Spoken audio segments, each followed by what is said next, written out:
All right, sports fans, how's everybody out there doing? William Martin coming at you one more time here on YouTube with another edition of the 300 Pounds of Sports Knowledge Podcast.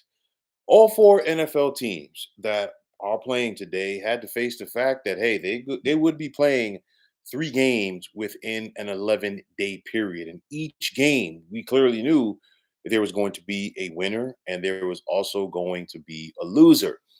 But in the first half of today's Christmas Day doubleheader, we saw two teams square off that with the postseason right around the corner, they are both heading in opposite directions. The Kansas City Chiefs headed to Western Pennsylvania today, looking to wrap up home field advantage in the AFC playoffs as they won their first two games in this 11-day stretch, while the Steelers, who dropped their last two heading into today, needed to get back on track, and they still need to get back on track with the postseason right around the corner. Now, Kansas City put Pittsburgh in an early hole today, as just after one quarter of play, the Steelers were down 13 to nothing at home. It didn't get any better for Pittsburgh. They never led today as they fell at home to the Chiefs by the score of 29 to 10, and they really did not look good in the process. So you look at the Steelers, they're now 10-6. They have now dropped their last three games, and in doing so, they've lost to some very elite teams in the NFL. We saw them lose by two touchdowns a couple of Sundays ago on the road to the Philadelphia Eagles. Last Saturday, they fell by 17 to the Baltimore Ravens in Baltimore. And then, of course, today's 19-point loss to the Chiefs. And, of course, you look at the score right now in the waning moments, the Ravens are comfortably ahead of the Houston Texans. So, with that said, when the Steelers when their heads hit the pillows tonight to go to bed, they are no longer going to be in first place in the AFC North, as they're going to be looking up to the Baltimore Ravens in the standings. The Ravens are going to have the one-game lead over them, and then on top of that, for Pittsburgh to try to rebound at this point and win the AFC North and get a home playoff game, they're going to need to beat the Bengals, and they're going to need a lot of help. Why? Because I know that the Browns beat the Ravens in Cleveland earlier this season, but now you're asking the Cleveland Browns, as bad as they have been playing with all of their quarterback issues, to go out there next Sunday to Baltimore and beat the Ravens, especially the way that the Ravens are playing right now. Good luck, brother. That's all I'm going to say. So, but nonetheless, the playoffs are right around the corner. Pittsburgh has clinched a spot. Okay. But at the end of the day, still, this is when you want to be playing your best football. Okay. And right now, clearly, the Steelers are not. First things first, quarterback Russell Wilson has to play better. There's no ifs, ands, or buts about it.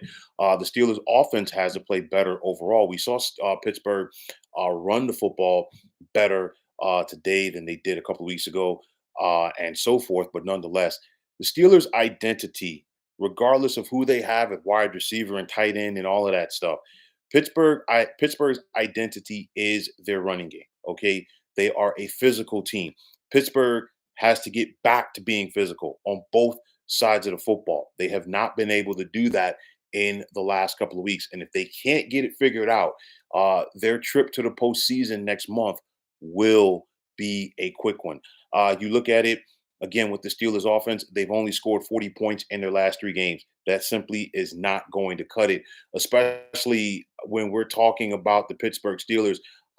Just prior to this three-game stretch right here, they put up 44 on the Bengals back in week 13 and 27 more on the Cleveland Browns. Granted, both the Browns and Bengals are not the Eagles, Ravens, and Chiefs. We're talking about the two-time defending champs and the Chiefs. We're talking about the Eagles, who just made the Super Bowl 2 years ago, and they're looking to get back. And then, of course, the Baltimore Ravens, who lost to the Chiefs in the AFC Championship game that last year. Nonetheless, this was a litmus test for the Pittsburgh Steelers, and they failed it. And it's a big time wake up call for them.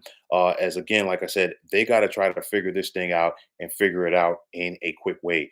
They just got George Pickens back at wide receiver. You know, as he's coming back on the mend from that hamstring injury. Hamstrings are never easy, especially this time of the year when the temperature drops. But nonetheless, Pittsburgh is going to need him to be as close to being George Pickens as possible.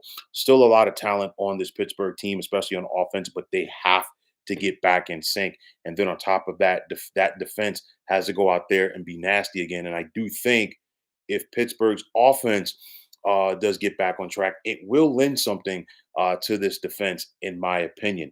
So, of course, the question is going to be, will Steelers head coach, of course, the longest tenured with one team right now, Mike Tomlin, will he be able to rally the troops? It's one of those, you look at how this AFC North has basically been won, and I'm going to go ahead and give the nod to the Baltimore Ravens to win this division.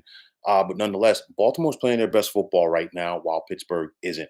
Baltimore had a late season bye. We saw them have their bye a couple of weeks ago. The Ravens did not look good prior to their bye. Okay, they got it handed to them courtesy of the Philadelphia Eagles. But then we saw the Ravens get that bye, and then they had their quote unquote get right game against the New York Giants. And ever since then, the Ravens have been a different team. We saw the Ravens get right against the Giants, beat them by 21. Could have easily been much worse. We saw them double up on the Steelers last Saturday. And then, of course, what they are almost finished doing right now to the Houston Texans on the road. So they went 3-0 in this 3-game stretch in 11 days.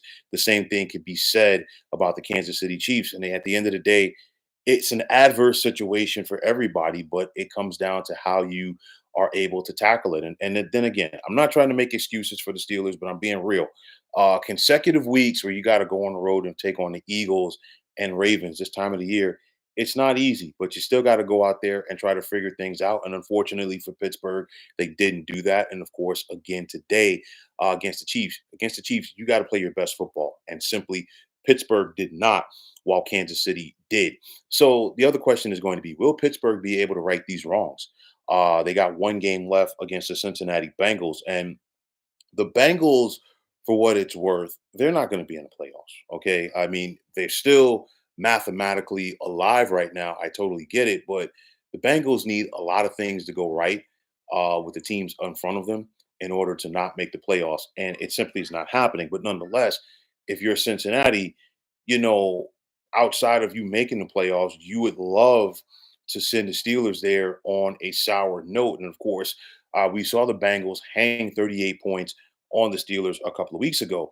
Nonetheless, that has no choice but to be Pittsburgh's get right game, as they need to try to find some semblance of order ahead of the postseason, and they also have to accept the fact that, hey, we're probably going to have to go on the road and do this if we're going to make a run. Pittsburgh's done it in the past, granted with a different head coach. It's almost 20 years ago when Bill Cowher's Steelers were road warriors en route to the Super Bowl. But if you're Pittsburgh right now, you're looking at this. More than likely, you're going to begin the postseason on the road against the Houston Texans. Pittsburgh holds the tiebreaker over both the Chargers and the Broncos, two teams that are behind them, and Pittsburgh has beaten them this year.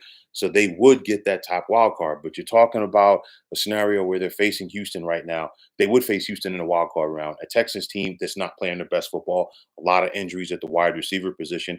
And then from there, it's up in the air as far as who Pittsburgh would face in round number two. Could be anybody from the Chiefs, the Bills, or the Baltimore Ravens. We got to see how things play out. But nonetheless, Pittsburgh has to use that game against the Bengals to try to get back on track.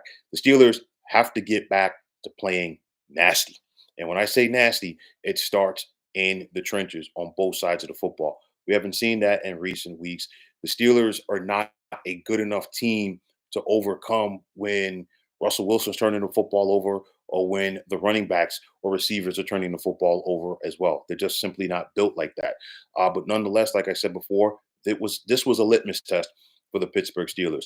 They came up short in this 11-day period. Hopefully, they can use this time between now and next weekend to get back on track. So the ball's in the Steelers' court. How will they approach this thing heading into week number 18 with the postseason around the corner? Only time will tell. But folks, that is going to wrap it up. And as always, I want to take this time out to thank all of you for tuning into the 300 Pounds of Sports Knowledge podcast here on YouTube.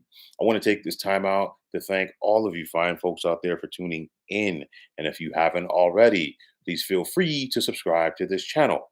Now, if you're on the X, formerly known as Twitter, please feel free to follow me at 300 pounds of sports. And like I always say, if you follow me, it'll be my pleasure to follow you right back. There's also the sports discussion group on Facebook at the Sports Depot 365. Now you can check it out. Drop a line and be a part of one of the better sports debating sites going on social media. So once again, fine folks, my name is William Martin. I'm signing off and saying happy holidays. And thanks once again for tuning into the 300 Pounds of Sports Knowledge podcast here on YouTube. Be well, everybody.